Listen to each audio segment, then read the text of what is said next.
Karen called 911 for my hot tub, but didn't expect the whole town to turn on her. It was supposed to be a peaceful Sunday evening. Just me, a glass of wine, and my newly installed hot tub humming under the stars. Instead, I got cops on my lawn and a woman named Karen screaming about unapproved water fixtures. Let me back up. My name's Sarah Mitchell. I'm a 32-year-old physical therapist who moved back to my hometown of Brentwood, Oregon, after spending 6 years in Portland working at a rehab center. I bought this house single-story, wide backyard, plenty of privacy as a kind of reward to myself. After a grueling divorce and 2 years of nonstop work, I wanted space to heal. The hot tub was part of that healing. It arrived in early April.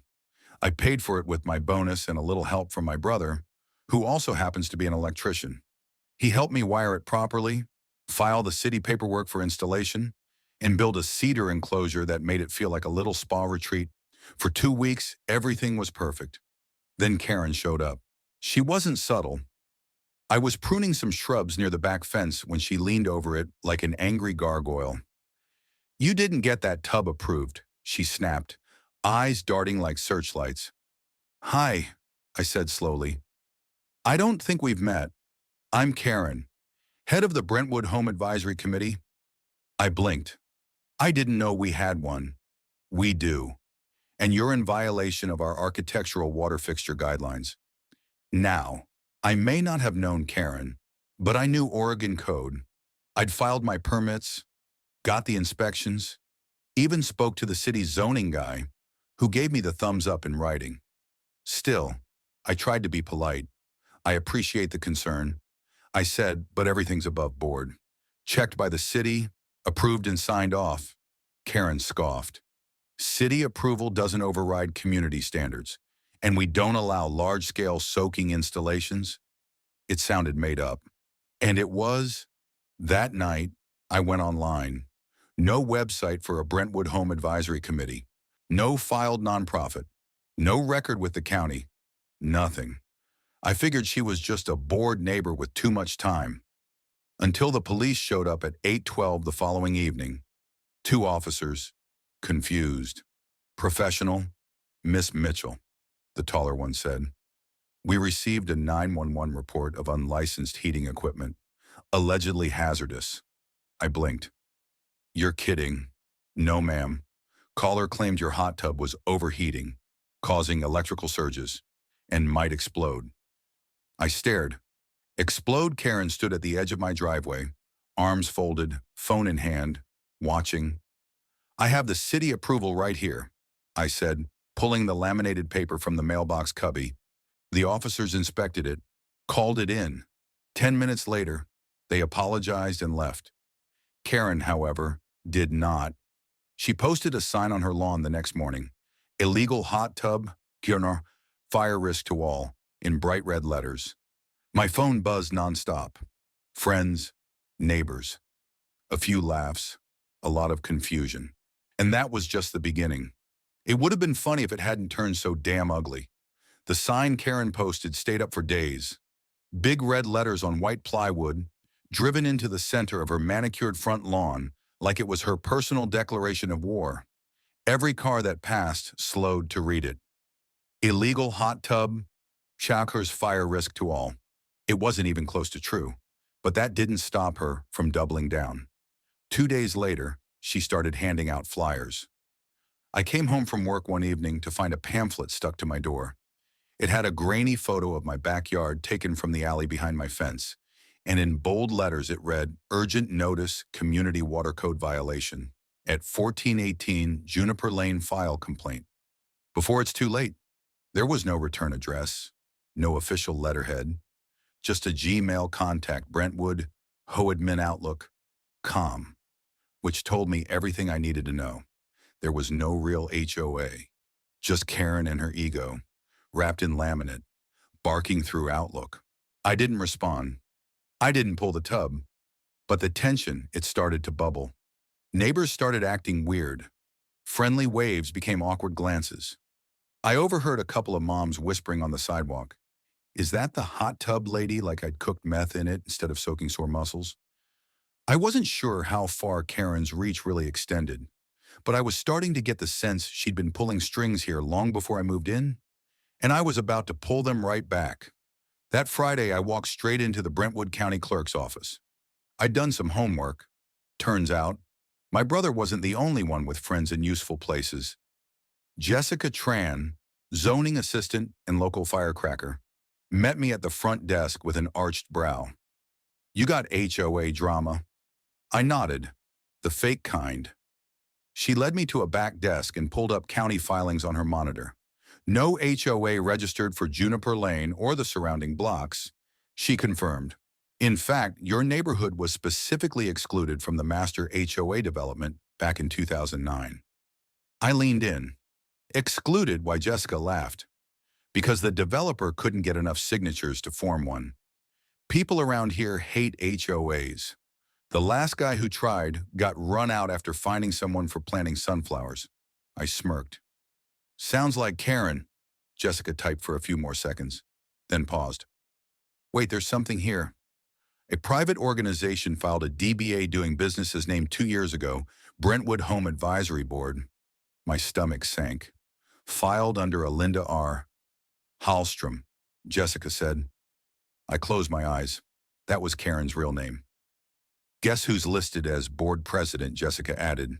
And guess what else she never filed as a 501c3, which means, technically, any dues she collected or fines she imposed could be seen as fraud. I looked up slowly. How many people has she hit with those? Jessica shrugged. You'd have to ask them. And just like that, I had a plan. The next day, I knocked on my next-door neighbor's door. Sharon was in her 60s, soft-spoken, and had a tabby cat that liked to sneak into my yard. She invited me in and poured us both tea. I don't want any trouble, she said before I even asked anything. I already paid Karen twice. She said the sidewalk cracks were a liability risk. I blinked. Did she give you receipts? She printed something off an old Excel sheet, then told me not to talk to anyone about it. I told Sharon what Jessica had told me, about the fake DBA, the lack of nonprofit status, the potential fraud. Tears welled up in her eyes. I thought it was real, she whispered. That night, I knocked on 4 more doors, then 8, then 15. By the end of the weekend, I'd spoken to 32 neighbors. 19 of them had paid fees to Karen or her board. Most were elderly, single, or new to town. All of them thought it was official, and all of them were mad. Monday morning, I walked into the Brentwood County Police Department with a folder under my arm and a purpose in my step. Detective Leo Granger, a sturdy man with the patience of a monk and the suspicion of a bloodhound, agreed to meet me. I laid out everything. The fake flyer, the 911 call, the forged HOA board, the neighbors' statements, the unauthorized photos, the cash payments.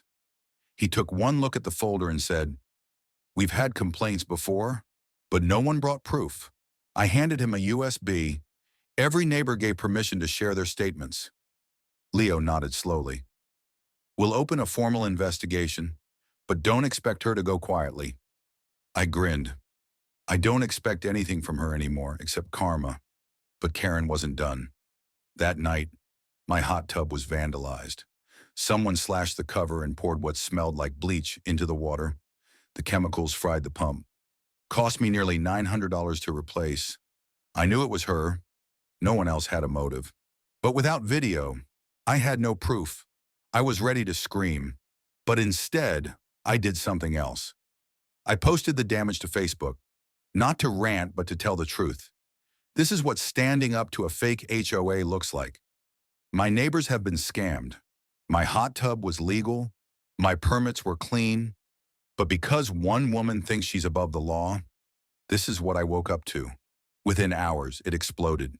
Shares, comments, screenshots, tag after tag after tag. Turns out, Karen's advisory board had reached more than just my street. She'd targeted the entire subdivision. And now the whole town knew. The town didn't just turn on Karen, it roared. By the next morning, my Facebook post had over 1,200 shares. Comments poured in like rain neighbors I'd never met, former residents, Even ex-council members chimed in. Many had their own stories. She fined us $80 for painting our mailbox black instead of green. We thought it was legit. I moved because of her. She told my daughter her wheelchair ramp was unsightly. Karen once threatened to have my dog taken if I didn't enroll in her approved obedience program. That last one chilled me. I started a thread gathering statements.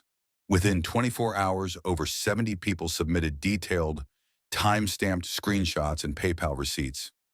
Many showed dues paid to her personal email, karenbrentwoodboardogmail.com. It was undeniable now. Karen wasn't just controlling. She was running an unlicensed racket, but it didn't stop there. A local reporter named Jason Weaver from Brentwood Now called me. I could hear the heat in his voice. I've been waiting for someone to finally say something. He said, Karen's been masquerading as a civic leader for nearly a decade. Nobody's had the guts to speak out publicly. Until now. He asked for an interview. I agreed. He came by that evening. I wore jeans and a t-shirt, still raw from the hot tub damage but firm in my stance. He recorded everything. The whole timeline. The harassment, the false police call, the neighborhood fees, the bleach in the water. When the article dropped, the headline was brutal. The Queen of Brentwood. How one woman faked an HOA and extorted a neighborhood. It ran front page, with side-by-side photos, Karen, pointing her finger in one of her inspection visits, and my slashed hot tub cover, foam leaking like a crime scene. The story hit a nerve. That morning, I stood at my kitchen counter, coffee mug in hand, watching through the blinds as two news vans pulled up outside Karen's house. She burst through the door in a sweater set in pearls, yelling at the cameramen to leave. But it was too late. A microphone caught her shouting, I am the HOA, someone clipped it, posted it to TikTok. It went viral in 6 hours. By the end of the week, the backlash wasn't just digital, it was real. A group of neighbors I'd never met formed a committee not to replace the HOA, but to dismantle everything Karen built. They called it Brentwood United. Not a formal organization, just a network of residents dedicated to restoring trust. And they had a goal: transparency, restitution, and the end of the Karen regime. We held our first open meeting in the public library's event room. Over 120 people showed up. Jason filmed it. Jessica from zoning spoke. Even Detective Granger made an appearance and announced something that brought the room to a hush. The Brentwood County Sheriff's Office is now investigating Karen Hallstrom for impersonating a public officer, collecting unlawful dues, falsifying documentation, and misuse of emergency services. He looked directly at me. Miss Mitchell's 911 call is now part of that case. A wave of applause shook the room. Karen, meanwhile, spiraled. She tried damage control, passing out new flyers with phrases like misunderstood leadership and community miscommunication. She even posted a public apology video. It was a disaster. She stood on her front porch with a clipboard and a trembling dog, saying, I only ever wanted to protect property values. But the camera panned mid-speech, catching a sign in her garage that read, no tubs, no tramps, no trash. The comments section exploded. No tubs. Okay. No tramps. Excuse me. No trash, girl. Look in the mirror. That video sealed it. Karen had officially become a meme. But underneath the satire was a real sense of betrayal. Dozens of elderly residents had written checks to her. Single parents had been strong-armed. New homeowners were left feeling stupid. And what made it worse, the town council never knew. They admitted publicly. We had no idea Karen was operating under a false pretense. We believed her organization was voluntary. It wasn't. She used fake forms, altered city logos, and invented bylaws she pulled from old HOA handbooks she downloaded online. According to her old roommate, who also came forward, Karen spent hours each week rewriting phrases to sound legal. She'd even practiced her compliance voice in the mirror. It was chilling. And still, she wouldn't back down. She threatened to sue me for defamation. I laughed. So did the rest of the town, especially when the city attorney stepped forward and issued a formal warning to her, cease all operations immediately or face felony charges for false representation and harassment. Karen didn't take it well. 3 days later, she tried one last power move. She marched across my lawn, held up a clipboard, and tried to hand me a final cease order of soaking. I didn't say a word. I just stepped back, lifted my phone, and hit record. Karen, I said, "You're violating a direct city order to halt all communication. You've entered private property without consent, and you are not, nor have you ever been, a legal HOA agent." She blanched. Behind her, a crowd of neighbors had gathered on the sidewalk. Sharon, Marcus, Jessica, even Jason with his camera. Karen turned, eyes wide, breathing hard, and in that moment, she finally saw it. Her kingdom was gone. She moved out a month later. The house was put on the market. Her name scrubbed from all fake board records. But the damage she left behind stuck like residue. People were shaken, not just from what she did, but from how long they let her do it. The hot tub, I fixed it, but I also turned it into a symbol. We now host Soak and Speak nights, open gatherings where neighbors come to talk, vent, heal. We even added fairy lights and a fire pit. The tub she tried to destroy brought people together. I thought it was over when she moved out. It wasn't. 3 weeks after Karen's house went up for sale, price reduced twice, then pulled from the market entirely, I got served. A formal legal complaint, hand-delivered by a jittery courier, claiming emotional distress, neighborhood defamation, and illegal filming on private property, filed by Karen R. Hallstrom. I nearly laughed, until I saw the paperwork had been drafted by an actual attorney, but Karen didn't have a case. Everything I'd filmed had been on my own property, every conversation documented, every claim verified, and her organization, her fake HOA, was already under investigation. Still, I wasn't going to take any chances. So I did what Karen never expected me to do. I got louder. Jason from Brentwood now helped me release a full follow-up story. She sued me for the truth, the hot tub scandal that shook Brentwood. It included sworn statements from the 911 dispatcher, Karen misled footage of her entering my yard, emails she'd sent pretending to be legal compliance chairwoman, and a bombshell screenshots from an old neighbor showing Karen bragging about how people are dumb enough to believe anything in a laminated folder. It was like pouring gasoline on dry leaves. Brentwood United scheduled another public forum. This time, we held it at the local high school auditorium. Hundreds showed. Leo Granger from the police was there. So was the county attorney. So was the mayor. Each speaker detailed how Karen had manipulated community fears for personal control. Jessica from zoning presented a slideshow of altered paperwork Karen had forged to make her flyers look official, including cut and pasted city seals. And then we heard from the victims. Sharon, my next-door neighbor, stood with trembling hands and shared how Karen had intimidated her into paying $200 for a sidewalk repair fee that never happened. A single father in the third row held up receipts from lawn height violations. He'd been fined $50 for 3 separate times.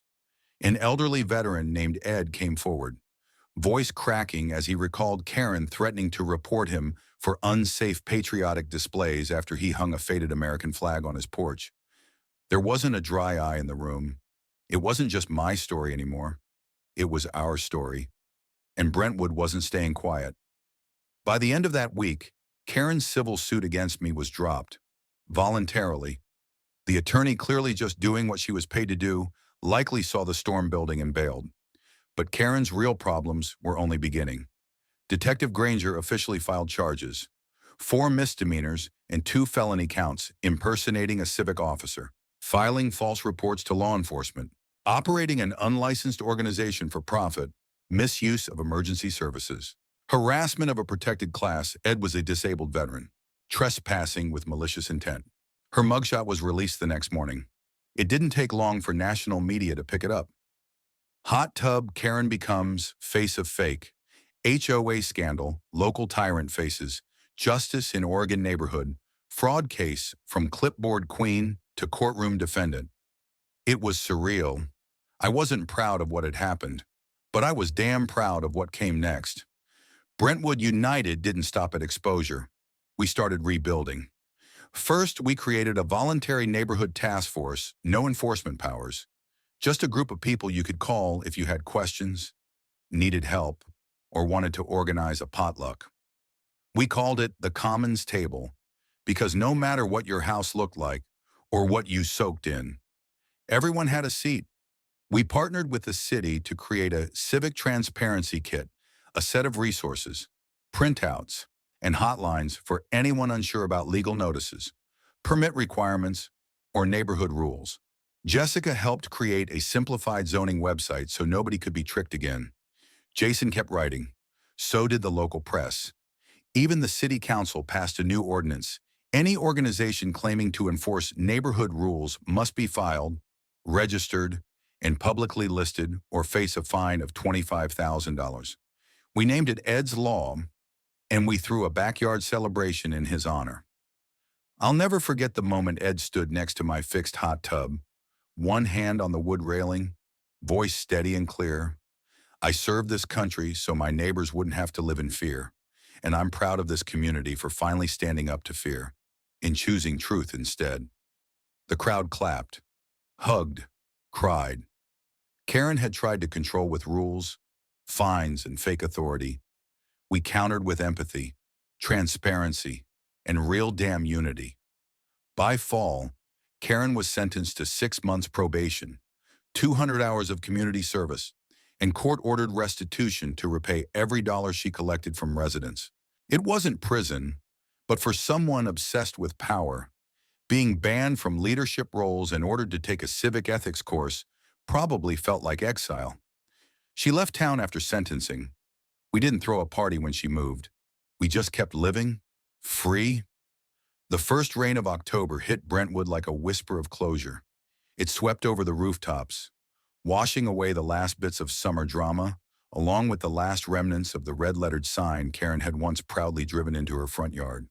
Her house sat empty now, quiet, shuttered, her rose bushes overgrown, the driveway stained from neglect.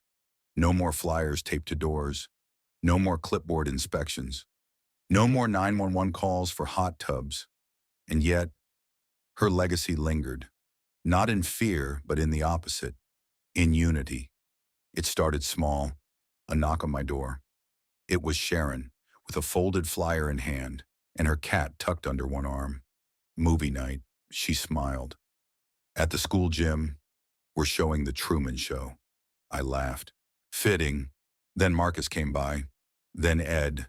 Then Mrs. Patel, who'd never spoken more than a hello before. We all started to check in on each other more. Share tool, deliver soup, offer rides to appointments. Turns out, you don't need a formal HOA to build a real community. You just need decency. Brentwood United evolved.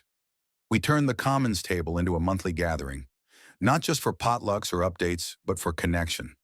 We heard from people who'd felt isolated for years. One woman admitted she'd thought about moving because of Karen's pressure. Another said she'd stopped gardening after being ticketed for flower color coordination. People talked, cried, laughed.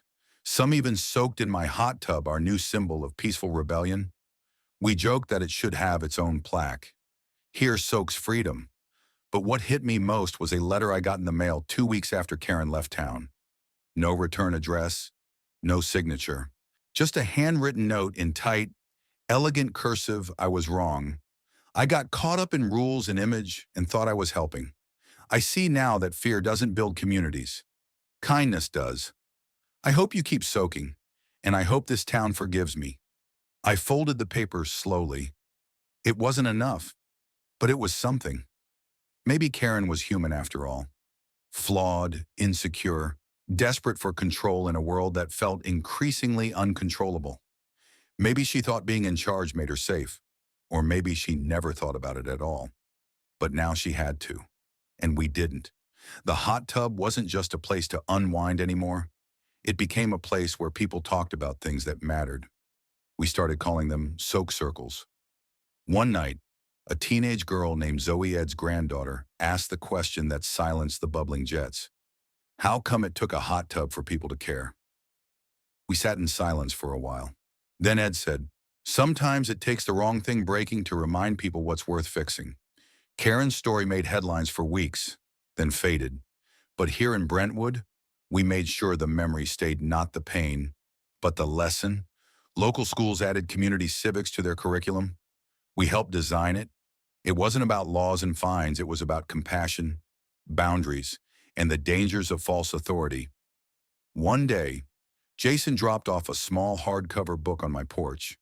It was titled The Woman Who Tried to Ban a Hot Tub. Inside was our story, not just mine, but Sharon's, Ed's, Brentwood's. At the back of the book, he'd written, Sarah, your quiet stand against a loud tyrant made more noise than you know. Thanks for choosing peace and then protecting it. It's been over a year now. The hot tub still hums each evening. I've replaced the cover 3 times, once from bleach, once from weather, and once from Ed dropping an entire apple pie into it during a backyard contest. He won, obviously. I still get questions from folks. Was it really that bad? I tell them no. It was worse, because it wasn't just one woman. It was a town full of good people convinced they couldn't speak up. That one voice with a clipboard was louder than 100 hearts with doubts. But not anymore. People like Karen will always exist. Folks who crave power, who weaponize structure, who twist rules to fit their ego. But we get to decide how much we tolerate. We get to choose when to be polite and when to be bold. And sometimes the most radical thing you can do is sit in your own backyard, in peace, and say, this is mine. This is legal. This is enough. Call to action. Have you ever been silenced by someone pretending to hold power? Have you ever let a false voice stop you from living freely? Tell your story. Share this post. Start the conversation. Because justice doesn't always wear a badge. Sometimes it wears a robe and sits in a hot tub under the stars. Let's keep talking. Let's keep soaking. Let's keep calling out the noise until the silence means peace, not fear.